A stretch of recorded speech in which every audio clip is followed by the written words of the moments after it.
आले में सेब। एक दिन बीरबल को परेशान करने के उद्देश्य से बादशाह अकबर ने एक ऐसा आला बनवाया जिसमें हाथ डालने पर हाथ फंस जाता था। उस आले में उन्होंने एक सेब रखवा दिया। आले वाला कमरा बादशाह के कमरे से मिला हुआ था। बीरबल जब बादशाह को मिलने आए तो बादशाह ने उन्हें हुक्म दिया कि बराबर वाले कमरे के आले में सेब रखा है, उसे ले आओ। बीरबल ने उस कमरे में जाकर आले में से सेब निकालने के लिए हाथ बढ़ाया ही था कि उनका हाथ उसमें फंस गया। दूसरा हाथ उस हाथ को निकालने में फंस गया। थोड़ी देर में बादशाह वहां आए और बीरबल को चिढ़ाने लगे। बीरबल मन मारकर रह गए। तब बादशाह ने अपने हाथों से उनके हाथ छुड़वा दिए। बीरबल ने भी बादशाह को छकाने का उपाय सोचा। बीरबल ने तीर्थ यात्रा के बहाने बादशाह से छुट्टी ले ली, लेकिन गुप्त रूप से अपने घर में ही रहने लगे। कपड़े रंग कर साधुओं को वेश बना लिया और चुपचाप दरबार की खबर लेते रहे। एक दिन बादशाह शिकार खेलने जंगल गए। बीरबल भी साधु के वेश में उनके पीछे हो लिए। बादशाह एक जंगली सुअर का पीछा करते करते रास्ता भूल गए। शाम होने जा रही थी, इसलिए बादशाह को हाजत हुई। वे एक तालाब के पास पखाने के लिए बैठ गए। थोड़ी देर बाद उन्होंने एक विकराल दैत्य बाल बिखेरे और आंखें फैलाए अपनी और आते देखा। उसे देखकर बादशाह भयभीत हो गए और हाथ जोड़कर उसके सामने खड़े हो गए। दैत्य ने कड़कर कहा, अपनी प्रजा पर जुर्म रहाता है, मैं आज तुझे नहीं छोड़ूंगा। यह सुनकर बादशाह गिड़गिड़ाते हुए बोले, है भगवान, इस बार मुझे क्षमा करो। अब आपकी आज्ञा से कभी अत्याचार नहीं करूंगा।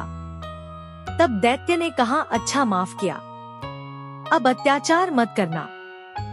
तू अपने सिर पर अपना जूता रखकर सीधा महल की ओर चल। जैसे तैसे डरते हुए बादशाह महल में आ गए और बड़ी उदारता के साथ महल का काम करने लगे।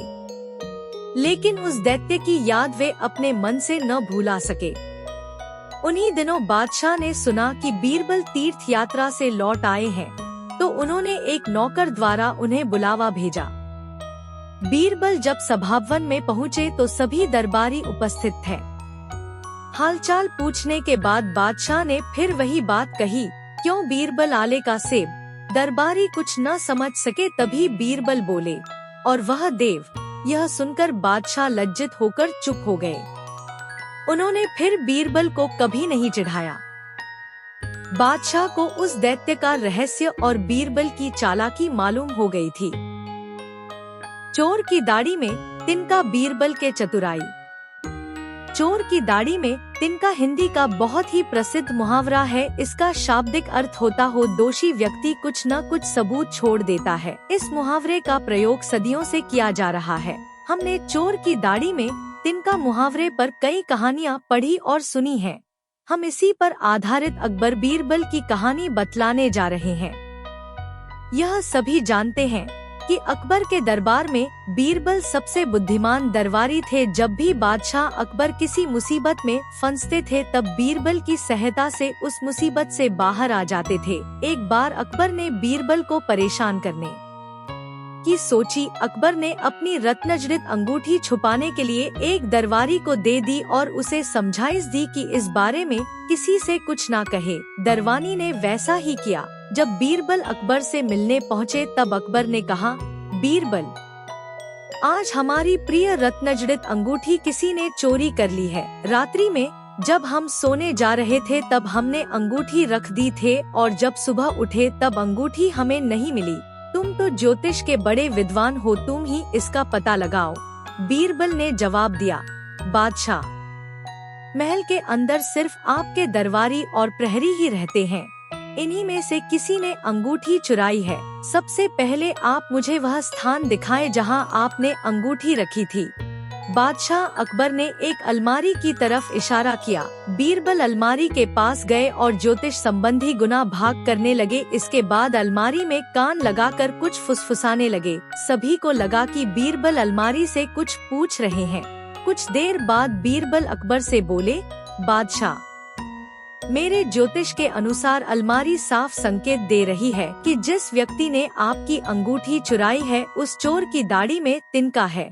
बीरबल की बात को जब उस दरबारी ने सुना जिसे अकबर ने रत्नजड़ित अंगूठी दी थी तो डर के कारण अपनी दाढ़ी टटोलने लगा। बीरबल पहले से ही सचेत थे, उन्होंने उस दरबारी को दाढ़ी में तिनका ढूंढते देख लिया। बीरबल उसे पकड़कर अकबर के पास ले जाकर बोले, जहांपनाह, यही चोर है जो अपनी दाढ़ी में तिनका ढूंढ रहा है। अकबर को तो पहले से ही सब पता था। अकबर बीरबल की चतुराई से बहुत प्रसन्न हुए और उन्हें वह रत्न जड़ित अंगूठी इनाम में दे दी।